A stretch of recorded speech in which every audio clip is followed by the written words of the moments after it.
ইংরাজিতে আমরা অনেকেই শখ করে বলি চিলি চিকেন, তাতে চিলি সস এই সেই কত কি দিতে হয়।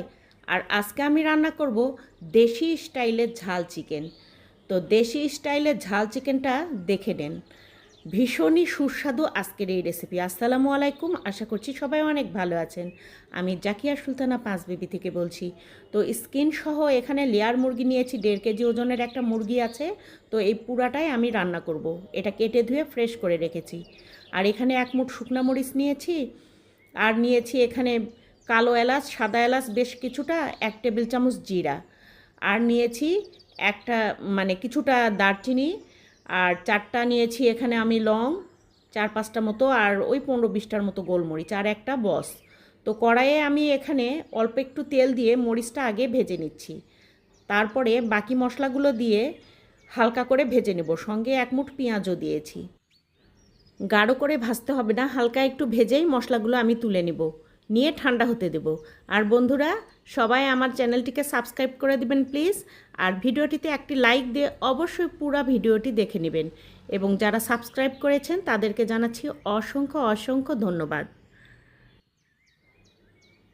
এখানে আমি হাফ কাপের একটু কম তেল দিয়েছি, ওই কড়াইটাতেই তেল দিয়ে আমি রান্না করছি। আপনারা তেলটা কম বেশি করে নিতে পারেন।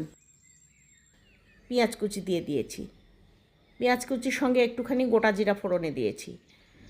আর এইদিকে মশলাটা ঠান্ডা হয়ে গেছে, হালকা টেলে নেওয়া মশলাটা, এগুলো আমি এখন ব্লেন্ডারে পিষে নেব।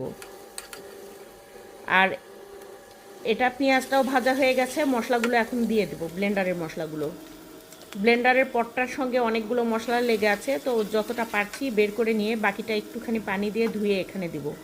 খুব ভালোভাবে তেলের মধ্যে মশলাগুলো ভুনা করে নিতে হবে। আর এর সঙ্গে আমি দিয়ে দিচ্ছি 1.5 টেবিল চামচ লবণ, হলুদ গুঁড়া দিয়েছি 1 টেবিল চামচ, আদা রসুন বাটা দিয়েছি 3 টেবিল চামচ, আদা রসুন জিরা একখানে করে বাটা আছে, আর 2 টেবিল চামচ দিয়েছি লাল মরিচের গুঁড়া। আর এর সঙ্গে একটা বসের টুকরা দিয়ে দিলাম, আর 2টা তেজপাতা দিয়ে দিচ্ছি। উপরে তেল উঠে আসা পর্যন্ত মশলাটা কষিয়ে নেব। যখন দেখবো উপরে তেল উঠে এসেছে, তেল ছেড়ে দিয়েছে মশলা থেকে, তখন মাংসগুলো দিয়ে দিচ্ছি। খুব ভালোভাবে এই পর্যায়ে মশলার সঙ্গে মিশিয়ে নিতে হবে মাংসটা। খুব সুন্দর করে মিশিয়ে নিয়ে ঢাকনা দিয়ে এটা ঢেকে দেব।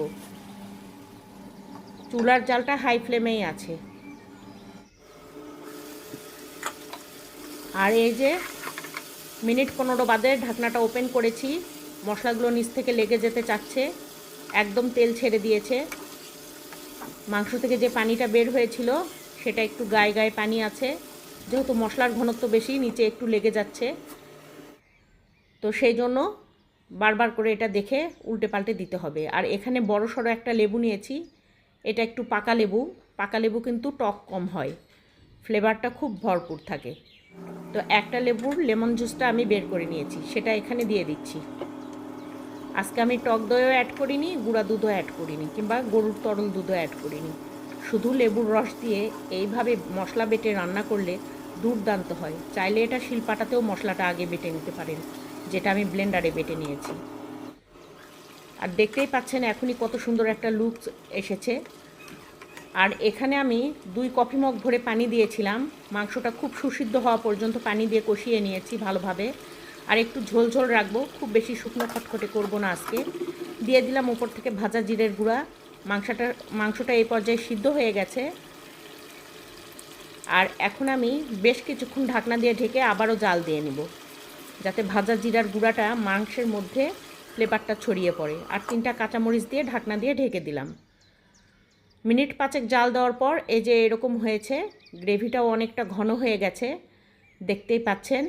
এখন আমি গ্যাসের চুলাটা অফ করে দিয়ে গ্যাসের চুলার উপরেই 10 মিনিট রেখে দেব। আর 10 মিনিট পর সার্ভিং ডিশে এই যে সার্ভ করে দিয়েছি। দেখেন কতটা লোভনীয় হয়েছে, দেখতে যেমন লোভনীয়, খেতেও কিন্তু ততটাই টেস্টি। তো বন্ধুরা, দেখলেন তো কিভাবে করলাম দেশি স্টাইলে ঝাল ঝাল চিকেন। তো আপনারা যদি এরকম বানিয়ে খেতে চান, জলদি করে নিন। আর সবাই আমার চ্যানেলটিকে সাবস্ক্রাইব করে আমার পাশে থাকবেন। দেখা হবে নেক্সট ভিডিওতে। বিদায় নিচ্ছি, আল্লাহ হাফেজ।